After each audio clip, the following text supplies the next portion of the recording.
Class 9. Moments. A house is not a home.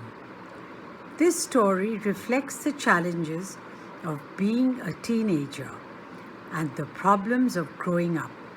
How does the author overcome his problems? My first year of high school felt awkward. After leaving junior high at the head of my class with all the seniority the upper grade levels could afford me, it felt strange starting over as a freshman. The school was twice as big as my old school, and to make matters worse, my closest friends were sent to different high school. I felt very isolated. I missed my old teachers so much that I would go back and visit them. They would encourage me to get involved in school activities so that I could meet new people. They told me that in time I would adjust and probably end up loving my new school more than I had my old one. They made me promise that when that happened, I would still come by and visit them from time to time. I understood the psychology in what they were saying, but I took some comfort in it nonetheless. One Sunday afternoon, not long after I had started high school, I was sitting at home at our dining room table doing homework. It was a cold and windy fall day, and we had a fire going in our fireplace. As usual, my red tabby cat was lying on top of all my papers, purring loudly and occasionally swatting at my pen for entertainment's sake. She was never far from me. I had rescued her when she was a kitten, and somehow she knew that I was the one responsible for giving her the good life. My mother kept stoking the fire to keep the house nice and warm. Suddenly, I smelled something strange. And then I noticed it, smoke pouring in through the seams of the ceiling. The smoke began to fill the room so quickly that we could barely see. Groping our way to the front door, we all ran out into the front yard. By the time we made our way outside, the whole roof was engulfed in flames, and it was spreading quickly. I ran to the neighbors to call the fire department, while I watched my mother run back into the house. My mother then ran out of the house carrying a small metal box full of important documents. She dropped the case on the lawn and, in a crazed state, ran back into the house. I knew what she was after.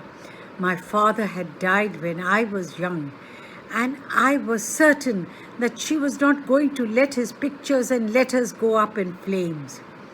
They were the only things that she had to remember him by.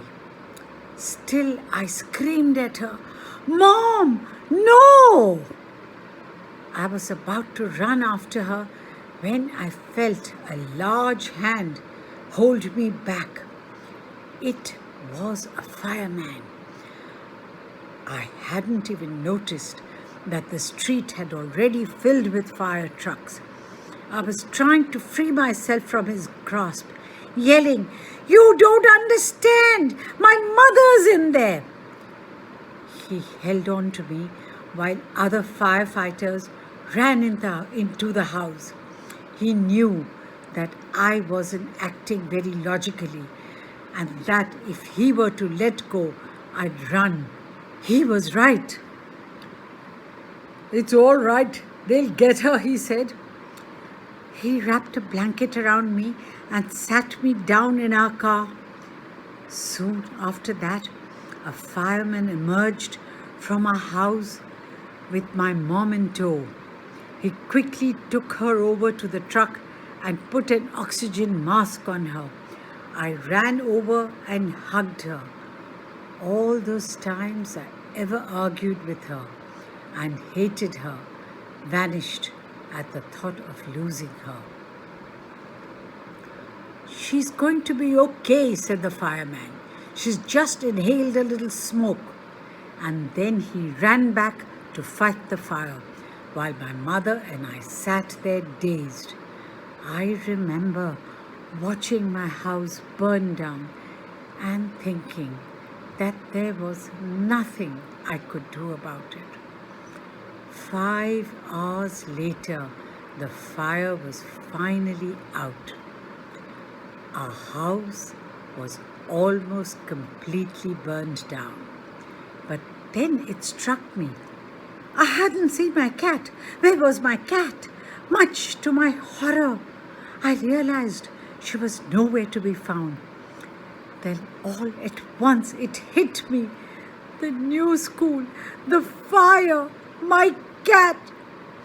I broke down in tears and cried and cried. I was suffering loss big time. The fireman wouldn't let us go back into the house that night. It was still too dangerous. Dead or alive, I couldn't imagine leaving without knowing about my cat. Regardless, I had to go. We piled into the car with just the clothes on our backs and a few of the fireman's blankets and made our way to my grandparents' house to spend the night. The next day, Monday, I went to school. When the fire broke out, I was still wearing the dress I had worn to church that morning, but I had no shoes. I had kicked them off while I was doing my homework. They became yet another casualty of the fire. So I had to borrow some tennis shoes from my aunt. Why couldn't I just stay home from school? My mother wouldn't hear of it, but I was totally embarrassed by everything. The clothes I was wearing looked weird. I had no books or homework, and my backpack was gone. I had my life in that backpack. The more I tried to fit in, the worse it got. Was I destined to be an outcast and a geek all my life? That's what it felt like. I didn't want to grow up, change, or have to handle life if it was going to be this way. I just wanted to curl up and die. I walked around school like a zombie. Everything felt surreal, and I wasn't sure that what was going to happen. All the security I had known from my old school, my friends, my house, and my cat had all been ripped away. When I walked through what used to be my house after school that day, I was shocked to see how much damage there was. Whatever hadn't burnt was destroyed by the water and chemicals they had used to put out the fire. The only material things not destroyed were the photo albums, documents, and some other personal items that my mother had managed to heroically rescue. But my cat was gone, and my heart ached for her. There was no time to grieve. My mother rushed me out of the house. We would have to find a place to live, and I would have to go buy some clothes for school. We had to borrow money from my grandparents because there were no credit cards, cash, or even any identification to be able to withdraw money from the bank. Everything had gone up in smoke. That week, the rubble that used to be a house was being cleared off the lot. Even though we had rented an apartment nearby, I would go over to watch them clear away debris, hoping that my cat was somewhere to be found. She was gone. I kept thinking about her as that vulnerable little kitten. In the early morning, when I would disturb her and get out of bed, she would tag along after me, climb up my robe and crawl into my pocket to fall asleep. I was missing her terribly. It always seems that bad news spreads quickly, and in my case, it was no different. Everyone in high school, including the teachers, was aware of my plight. I was embarrassed, as if somehow I were responsible. What a way to start off at a new school. This was not the kind of attention I was looking for. The next day at school, people were acting even more strange than usual. I was getting ready for gym class at my locker. People were milling around me, asking me to hurry up. I thought it strange, but in the light of the past few weeks, nothing would surprise me. It almost seemed that they were trying to shove me into the gym. Then I saw why. There was a big table set up with all kinds of stuff on it, just for me. They had taken up a collection and bought me school supplies, notebooks, all kinds of different clothes, jeans, tops, sweatsuits. It was like Christmas. I was overcome with emotion. People who had never spoken to me before were coming up to me to introduce themselves. I got all kinds of invitations to their houses. Their genuine outpouring of concern really touched me. In that instant, I finally breathed a sigh of relief and thought for the first time that things were going to be okay. I made friends that day. A month later, I was at my house watching them rebuild it. But this time it was different. I wasn't alone. I was with two of my new friends from school. It took a fire for me to stop focusing on my feelings of insecurity and open up to all the wonderful people around me.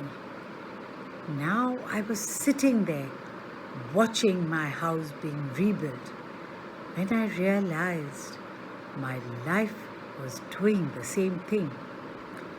While we sat there on the curb planning my new bedroom, I heard someone walk up to me from behind and say, "Does this belong to you?" When I turned around to see who it was, I couldn't believe my eyes. A woman was standing there, holding my cat.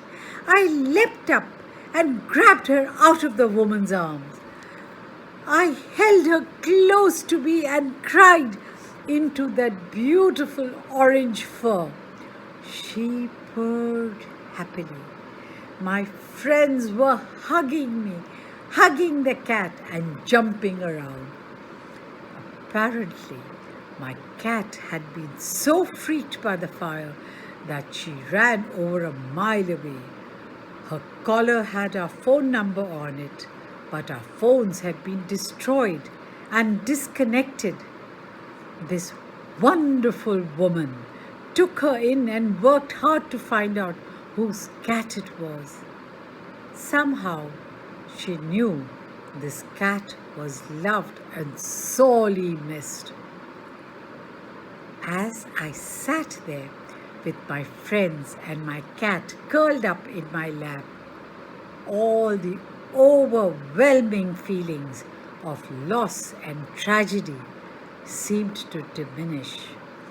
I felt gratitude for my life, my new friends, the kindness of a stranger, and the loud purr of my beloved cat.